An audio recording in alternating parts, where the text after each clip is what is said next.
Hi, what's happening, y'all? It's your boy Rico from StreetScores, and I have a few more clips that have come out the past couple of days since we had that open practice. We have several clips of Jaden Daniels not only throwing a pass, but also catching one as well. Trey Amos is apparently already cornerback one with Lattimore not at practice yet. We have a lot of things to discuss, man. We have Ja'Cory Crosskey-Merritt being the quickest player on the team during a drill. Joint practices have been confirmed with two teams. We're going to dive into all of that and more, but of course I have a trivia question for you. On this date in 1935, now granted this was June 6th, I'm sorry I haven't done a video in a minute, but I wanted to make sure I got y'all this trivia question because this was a good one. So on June 6th in 1935, Bobby Mitchell was born in Hot Springs, Arkansas. The Pro Football Hall of Fame running back and flanker, who died at 84 in 2020, played 7 seasons in the nation's capital after Washington acquired him from what team via a trade in 1962?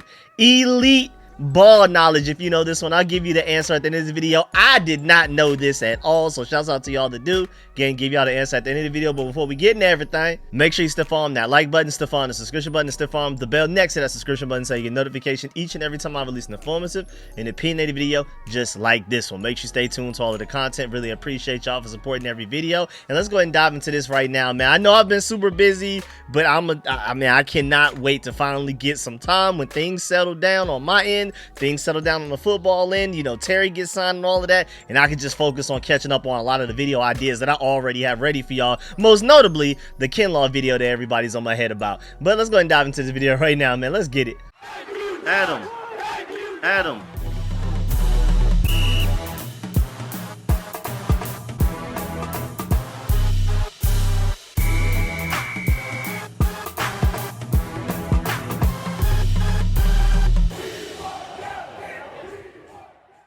All right, so joint practices confirmed.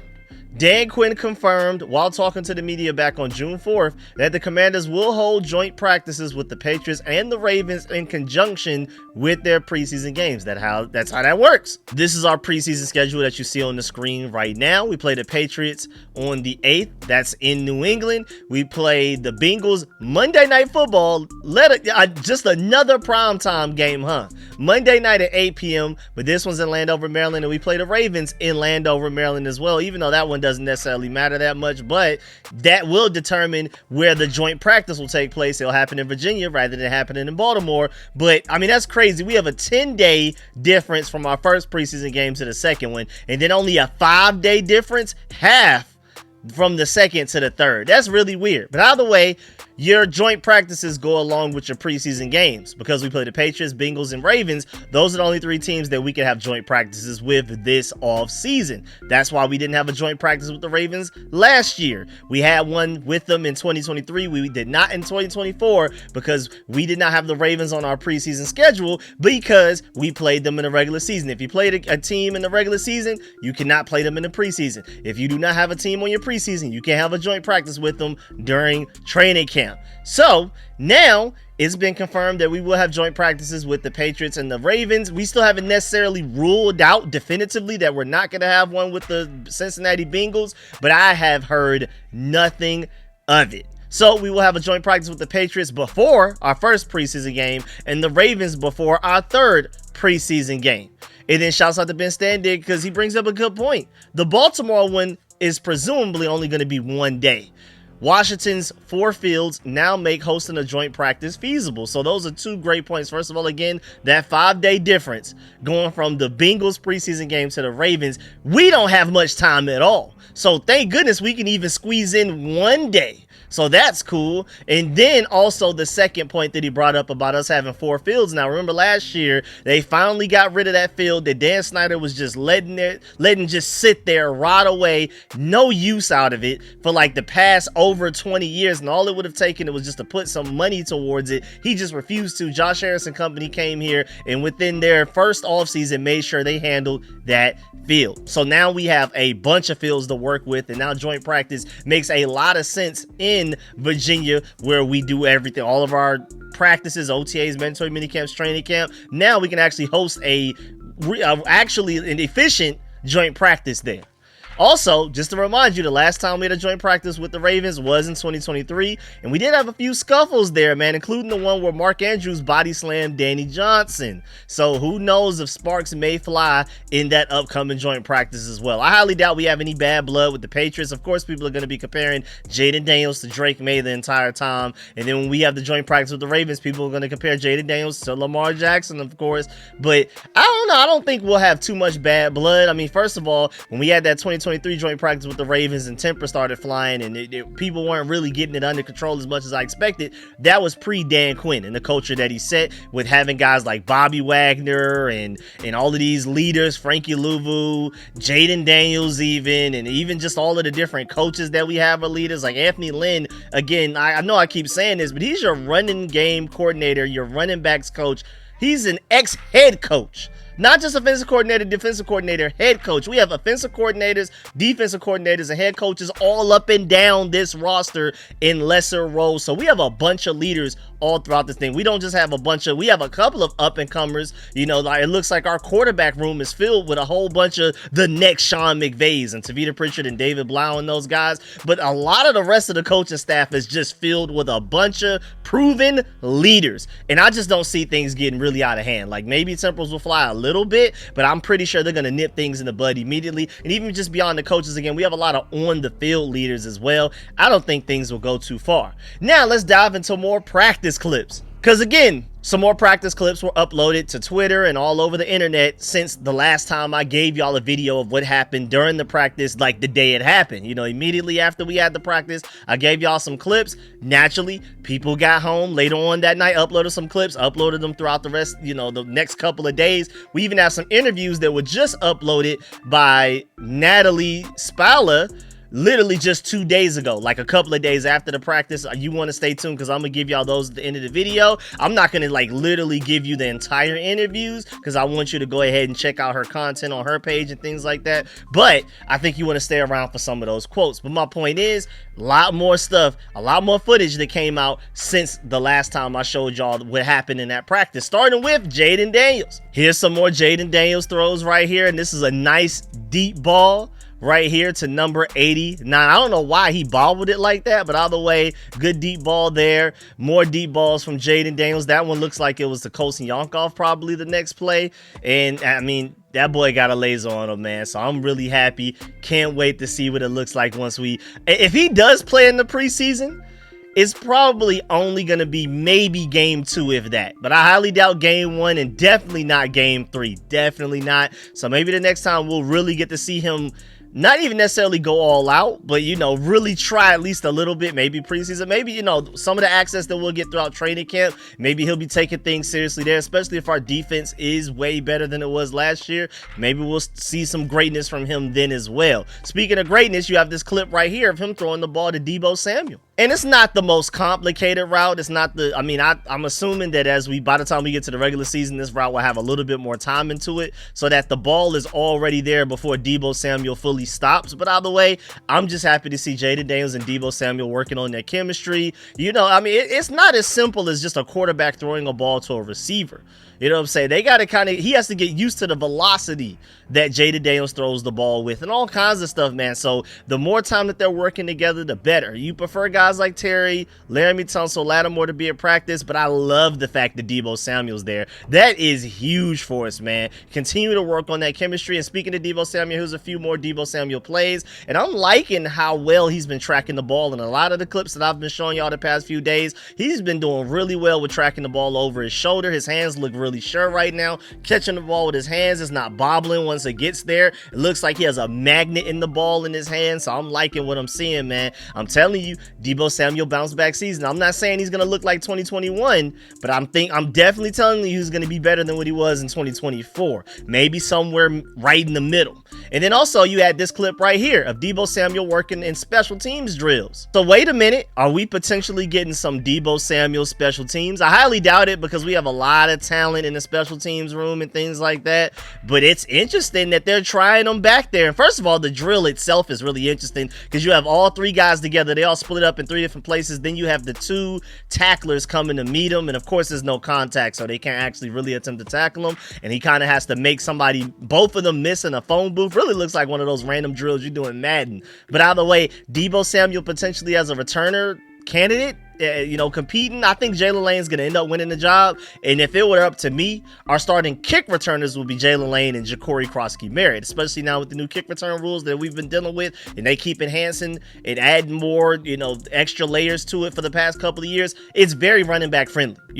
Previously with the kickoff rules we had since forever, it was more wide receiver friendly. Now, like vision and jump cuts and things like, it's almost like a big offensive line in front of you. Like from sideline to sideline, a big offensive line, you got to find the right holes to go through. Very running back friendly, and I think Ja'Cory Crosskey could kill that. So I think he and Jalen Lane should be our starting kick returners. Jalen Lane should be a starting punt returner. But I like the fact that Deebo Samuel is at the very least putting in work in some of these drills right here to potentially at least compete for the job. Maybe he wants to do it. You know what I'm saying? Maybe he's like, hey, whatever I got to do to get this next contract after this season ends, I'll do it. And then speaking of doing what you got to do to get a big contract, Ja'Cory Brooks, the undrafted free agent, he's somewhat of a long shot to make the final 53-man roster. Whenever you're an undrafted free agent, it's not very likely that you're going to make the roster. But, he's catching passes from Jaden Daniels in practice, and it's not every time. It's not guaranteed that an undrafted free agent wide receiver is going to catch passes from the starting quarterback, the franchise quarterback, the elite quarterback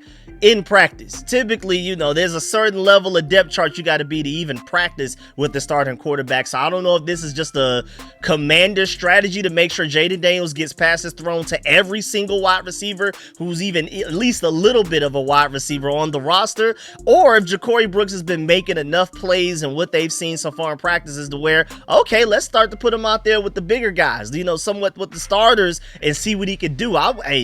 Wouldn't be surprised. Like I've already said, wide receiver room wise, we have Terry as a lock. You have Jalen Lane. You have Deebo Samuel. You have Luke McCaffrey and Noah Brown. Those are 5. If we only keep 6, which is quite likely, I believe we only kept 6 last year, that means you have Michael Gallup, who a lot of people feel like he's a lock. I don't think he's a lock. I'm rooting for him, and he is a 1,000-yard receiver, which is not very common on this roster at all. I think it's only him, Terry, and Deebo as far as 1,000-yard receivers on this entire team right now. But I wouldn't say he's necessarily a lock to make the roster. He's competing with KJ Osborne, who a couple of years ago for the Vikings was one of the best wide receiver 2s in the entire NFL. And then you also have Ja'Cory Brooks right here, who literally got Tyler Shuck drafted in the 2nd round by the Saints. Like Tyler, that quarterback, they got drafted before Shadur somehow. It was quite a few quarterbacks that got drafted before Shadur that had no business getting drafted before Shadur. But Tyler Shuck in a show, however you pronounce his name, in the 2nd round was insane.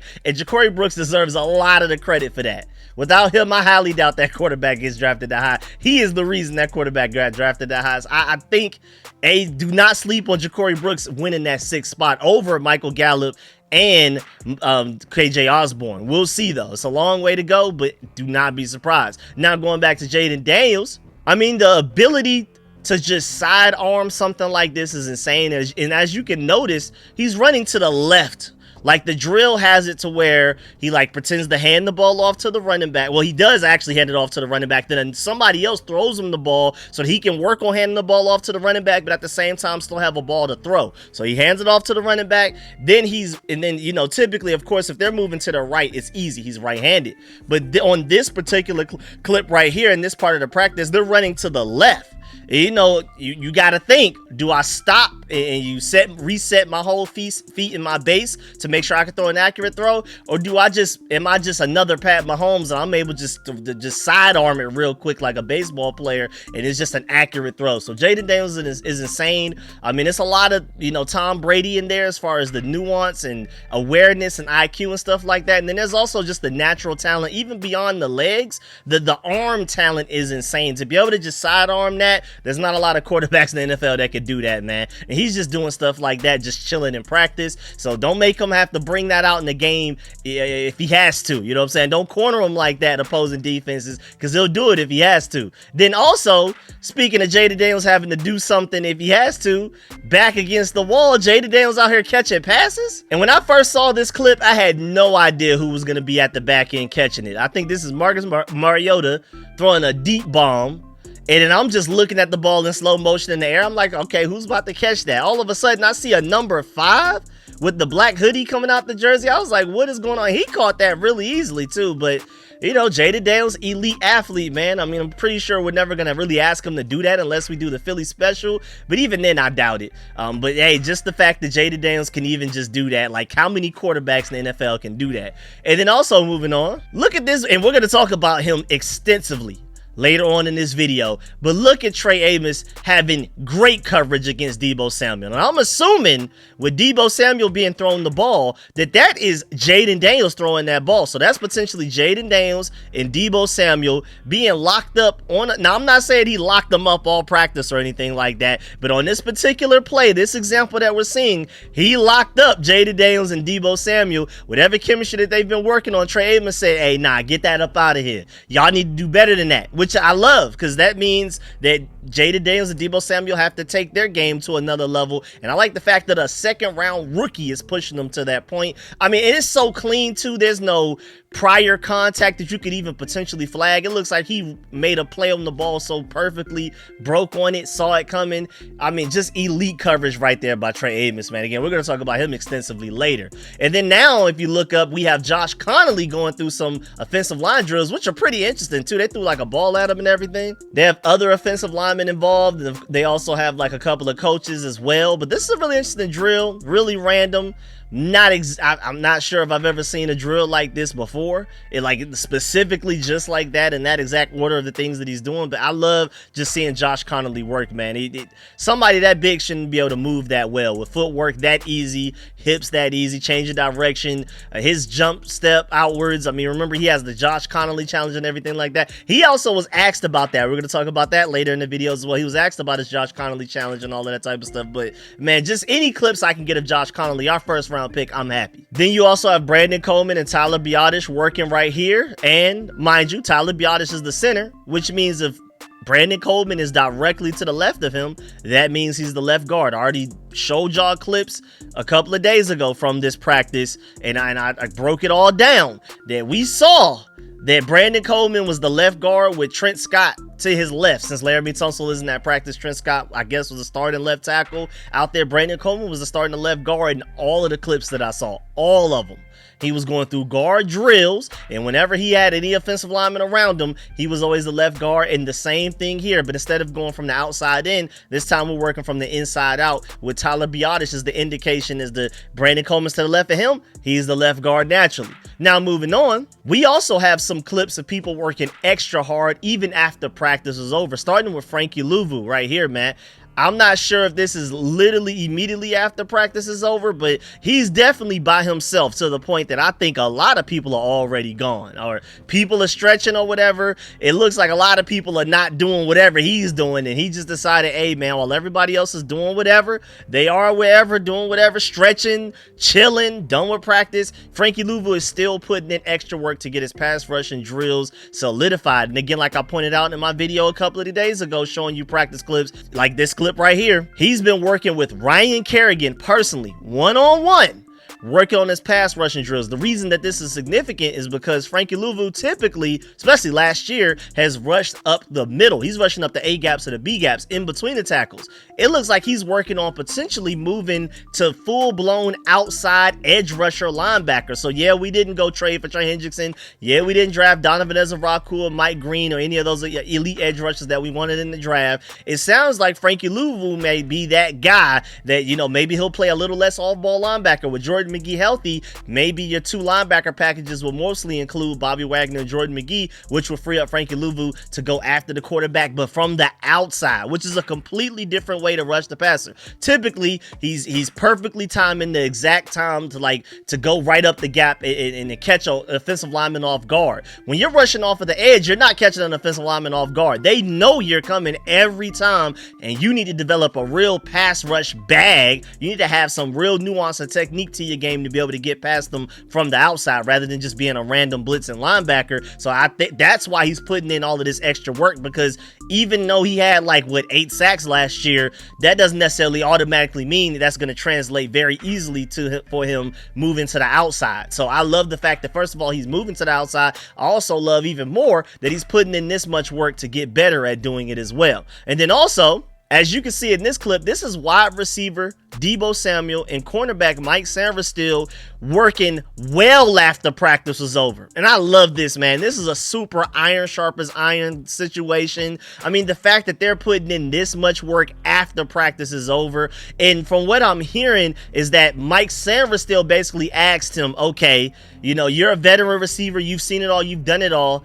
Help me learn how to like deal with certain release packages that you may throw, that any receiver may throw at me. You know, I had a great year last year. I had 2 interceptions against the Detroit Lions just alone in that playoff game that we won. And those were 2 really impressive interceptions. I think he's only going to get better and better. And the fact that he had that year that he had last year, and he's still putting in this much extra work after practice, not even just training camp. These are voluntary OTAs. This is all voluntary, and then doing stuff like this after practice is extremely voluntary. I mean, you have half of the Ravens roster like Lamar Jackson, Kyle Hamilton, and those guys not even showing up to practice at all right now. You have Mike Sainristil asking Deebo Samuel, hey, can you stay after practice with me just to, you know, help me with a few more things as far as coverages go and dealing with certain release packages and things like that. I love that. And then the fact, first of all, Mike Sainristil to not be too nervous or to not be too cool to ask Deebo Samuel for that type of help, and then for Deebo Samuel to actually say yes. I love that whole thing. Shouts out to George Carmen. He said this is cool on both ends.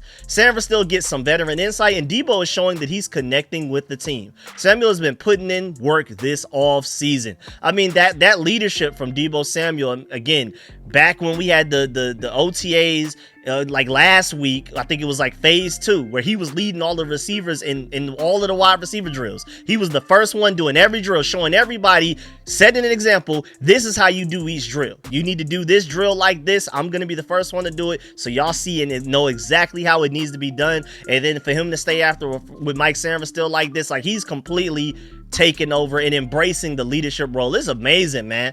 Then shouts out to Jaden Daniels MVP. He said this is what brotherhood is about. Dan Quinn has completely transformed the culture around in Washington, and you love to see it. But at the same time, Dan Quinn actually credits the players with the environment that we have right now. Shouts out to Sam Fortier. He has an entire article in the Washington Post about it. He said Dan Quinn had a lot of thoughts on the environment that the players have created together as well, and made an interesting comparison to the NBA. In his comparison, Coach Dan Quinn gushed about the environment that the players have created together. He said, quote, we all know to be at our best is going to take a lot of us improving. If that's Mike asking Deebo a certain technique or vice versa, that's really where it takes place. And so we take these times on the field seriously, because it's not just the scheme, it's the individual skill work as well, unquote. And that's a great point. The coaches can coach up whatever. They could be the smartest coaches in the entire NFL, but if the players aren't working on their individual bags and skill sets and nuance, it's not gonna matter, man. It's only so much strategy can only take you so far.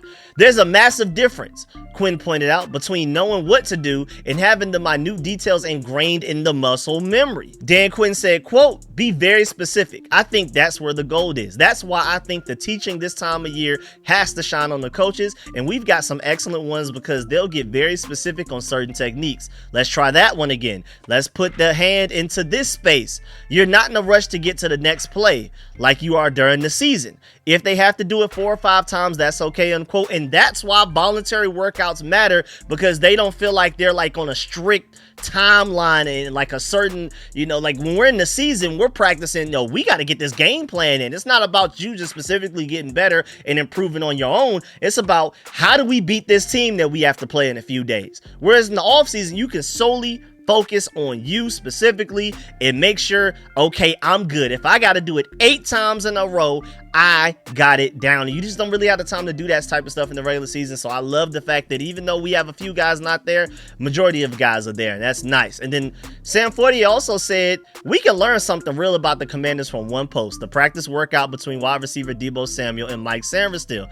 He said the moment was a metaphor. The team is Sainristil, a young upstart with lots of promise, and it wants to be Samuel, a proven winner and consistent presence and biggest playoff games. Their work together distilled the purpose of this space in the NFL calendar between the roster building flurry of the spring and the training camp battles of the summer. These offseason workouts, which will end next week with mandatory minicamp, again June 10th through 12th, are for experimentation, relationship building, and skill development. And I love the fact that guys like Frankie Louvu, Mike Sanderson, and Deebo Samuel are staying well after practice to get even more time in. They were never asked to do that. They did that on their own.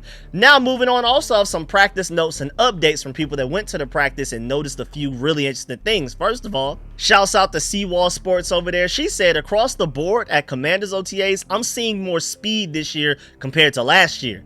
Much faster off the line of scrimmage, in the drills, etc. The coaches have talked about this being a point of emphasis, and it shows. Love to hear that. So this team is faster, both offensively and defensively. That's amazing. And probably even special teams as well, with you adding Jalen Lane is in there. I'm loving it, man. I love to hear that our team is getting faster. If I had to ask for one trait specifically that we can improve on as an entire team, I probably would have picked speed. So that's music to my ears. And I also love the fact that, yeah, the coaches have talked about that all offseason. They talked about that even before the draft and free agency. We got to get faster. It sounds like they accomplished that. So that's another layer of this that I really love, that the coaches had a goal in mind going into this offseason after that NFC Championship loss to the Eagles, and then they went and achieved it. That's what it seems like. We got to see it in actual games. I mean, I guess we'll get our first taste of it in training camp, then preseason, then we'll finally get to the regular season and see where we really are. But we also have the joint practice to kind of use as a measuring stick as well. Are we actually a faster team? Reporters that were there sound like they feel like we are. And then Seawall Sports also said, defensive end Clelin Ferrell has caught my attention a few times coming off the edge at OTAs. That's interesting because even when we signed him for the first time last offseason, I wasn't very impressed. I was like, Clelin Ferrell. And then he went out there in 2024 and kind of had the Clelin Ferrell type of season. You know what I'm saying? It was pretty much what I expected. Fairly injury prone, not very dynamic when he's there, just all right. Not bad, but not great either. So it's interesting to hear that Clelin Ferrell, maybe something has finally clicked going into whatever season this is for him. What is like the 6th, 7th, 8th season? Maybe something's there. We'll see. And then Seawall Sports, she also said, I spent some time watching the offensive line. You may have already seen my colleagues share footage and information on Twitter on who was lined up where. Something to track as time goes on, but she said, my opinion, ensuring players can be effective in multiple spots is smart, strategic. We'll be interested to see how it unfolds over the season. And I know she's trying to like not jump to conclusions, but I'm telling y'all right now, Brandon Coleman's just starting a left guard. And even though technically the way Dan Quinn loves competition, Josh Connolly, even though he was drafted in the first round, they're making him earn it. Just like Jaden Daniels had to earn the starting quarterback role, drafted second overall. So we shouldn't be shocked with the fact that Josh Connolly has technically been the second string right tackle to Andrew Wiley being the starting right tackle so far. Pretty sure that's going to change very soon, especially by the time we get early in the training camps. But either way, technically right now, Josh Connolly is your backup tackle, but he will be a starting right tackle. Brandon Coleman starting left guard, Josh Connolly starting right tackle, like I predicted months ago when I already told y'all in some of my mock drafts. I was like, do not be surprised if the Commanders go Josh Connolly in the first round. And I already broke it to y'all why Brandon Coleman will be better at guard and put Josh Connolly at right tackle. And here we are. And then she also said, I want to clarify something about my earlier post from like a previous day about Commanders wide receiver Noah Brown.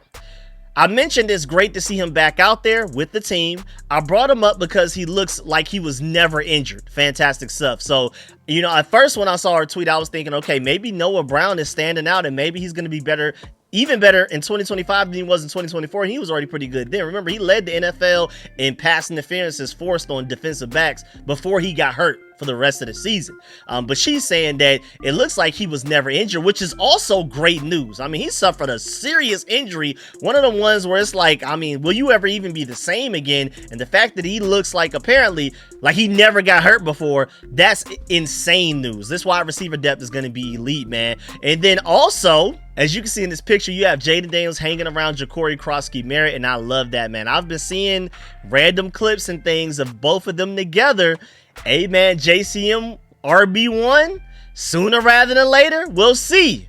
Well, apparently, Ja'Cory Krosky-Merritt, from a lot of different reporters, said that he looked like arguably the fastest player out of the entire Commanders team during one of the OTA speed drills. Like whenever they did something that involved quickness, explosion, and speed, JCM was arguably the best at it out of the entire, at least, offense. Shouts out to Dean Jones of Rico's Rag. He said this one, Commanders rookie, nobody saw coming, is outshining vets at OTAs. I wouldn't say nobody, because I've been rooting for Jacory since we got to day 2 of the draft. I was like, hey man, if you got to take him in the 4th round, it might have to be that. I thought it was insane that we got him in the 7th round. That was one of my favorite picks of the entire draft. But continuing with what he said in Rico's Rag, he pointed out the fact that John Kahn from ESPN highlighted Kroski Merritt's speed and explosiveness as something that stood out from the rest so far in OTA's practices. He's a one-cut slasher with the ability to turn the smallest creases into lofty yards on the ground. Looking at the regression of Washington's rushing attack last season, albeit with some offensive line deficiency attached, I think that, it's a little bit of both.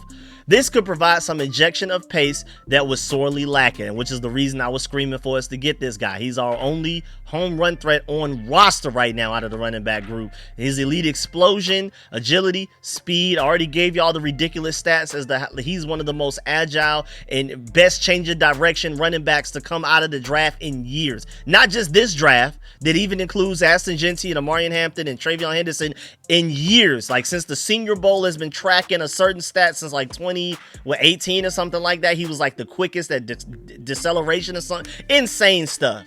Y'all can go check out my JCM full breakdown. I gave you ridiculous advanced stats. He had the best success rate per carry out of any running back in the entire class too when it came against stacked boxes. So you can stack the box all you want. JCM's still going to find a way to get positive yards out of it. But going back to Dean Jones, he said Kroski Merritt is looking to make up for some of the lost time after having his eligibility revoked by the NCAA just one game into his transfer to Arizona. And again, I'm telling you right now, his previous team snitched because he was on, I think, what was it, New Mexico or something like that?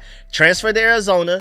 When he got to Arizona, guess who the first game of the season was against? His former team that he's just transferred from. He balled out against them. Immediately after that, suddenly the NCAA is like, wait a minute, you're not eligible. So his previous team that he transferred from and then that he put a whooping up on in week 1 was like, nah, we got to shut this down. And that's extremely petty. Y'all crazy for snitching like that. But either way, he's got a big chip on his shoulder and isn't here just to make up the numbers. That should put everybody else on notice. The Commanders will take things slowly with Kroski Merritt. He missed a lot of football last season, so moving cautiously is a smart ploy from the offensive coaching staff. But don't be surprised if the backfield force builds on his positive early momentum to force his way into the team's plans quicker than anticipated, which is music to my ears, man. The quicker we get Jacory Kroski Merritt involved in the offense, the better our offense will be. And then even beyond that, the quicker he becomes our RB1, the guy that's on the field more often, the better our offense will be as well. I like Brian Robinson, I like Austin Eckler, but Jacory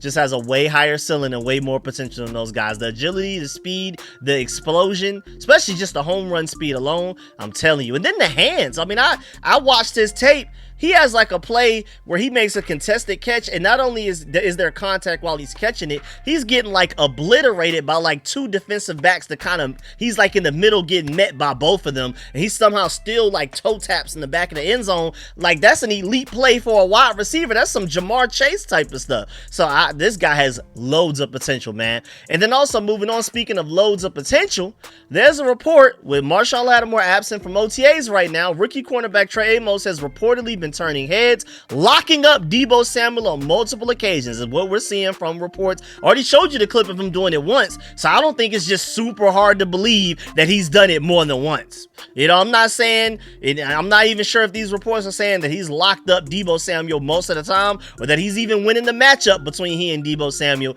but it sounds like he's getting his. He's not losing at the very, he may not necessarily be winning, but he's not losing.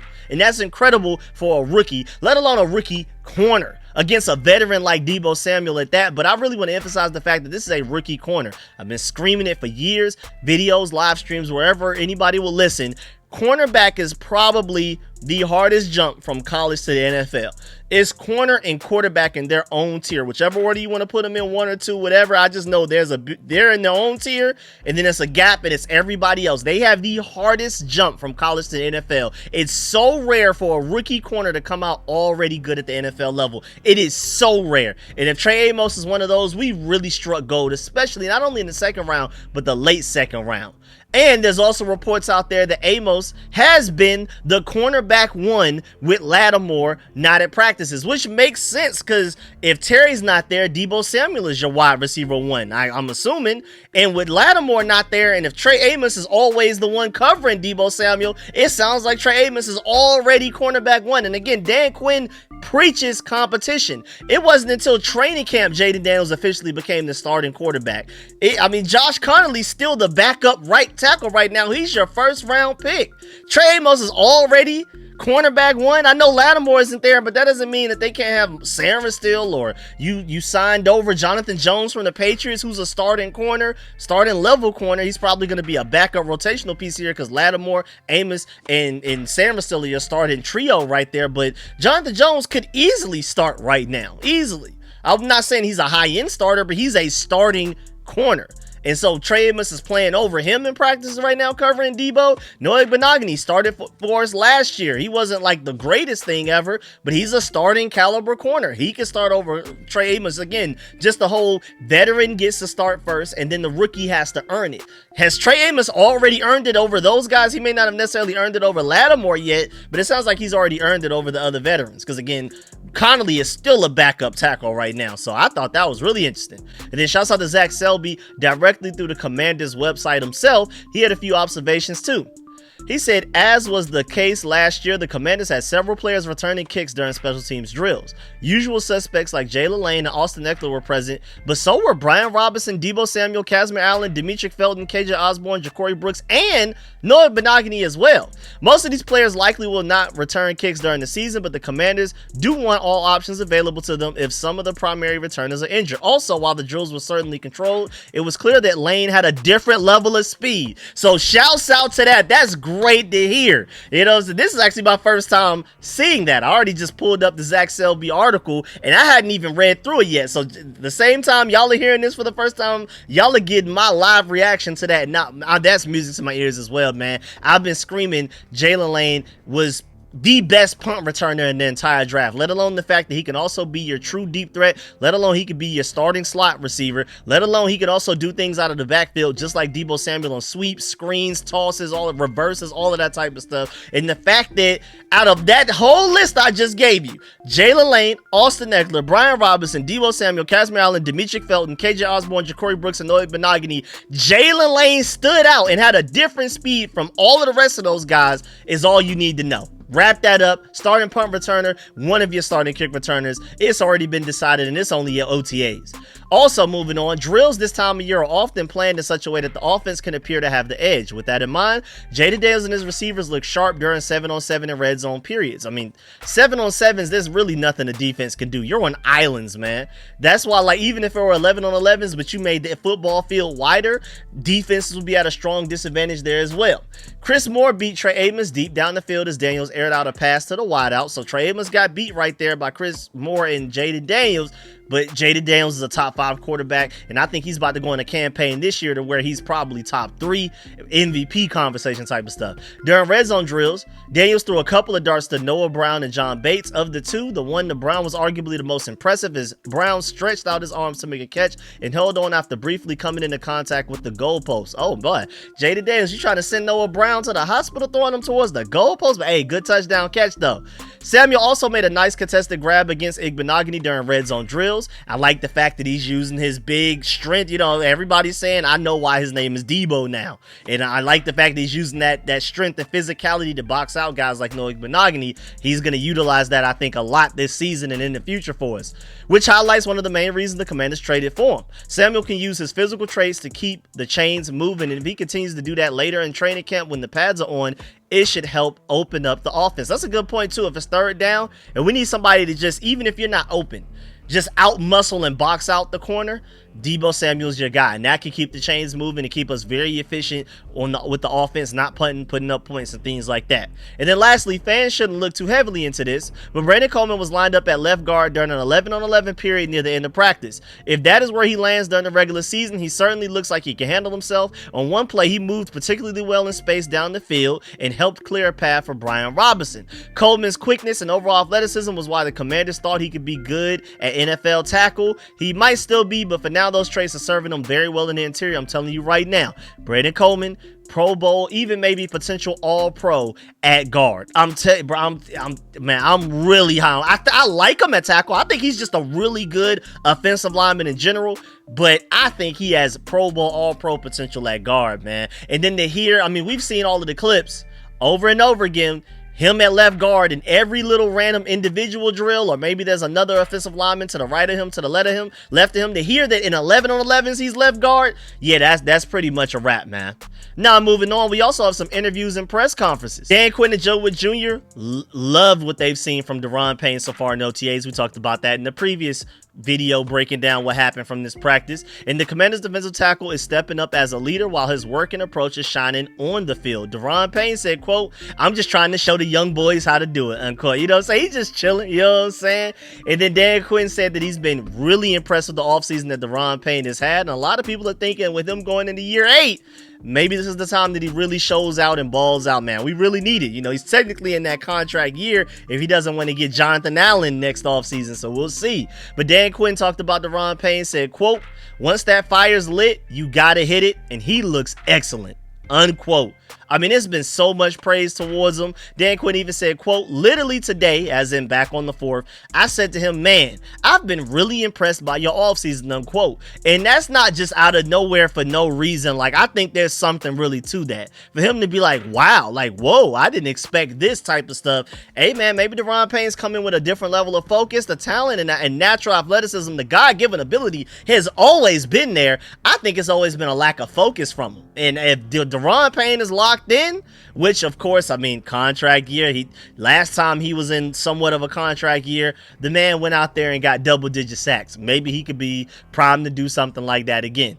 Then Scott Abraham asked first-round pick Josh Connolly, and he was talking about how he was getting more comfortable with every rep in practice. Scott Abraham asked him about the Connolly challenge, and that fans have been enjoying. He said, quote, "It's awesome. I posted that about a year ago, and for it to blow up now is pretty cool," unquote. So this is kind of old. It's just after he got drafted by the Commanders, and a lot of the Commanders fans and coaches and media members were starting to do it, it really picked up steam and went really viral. But this is something that he posted a long time ago, apparently.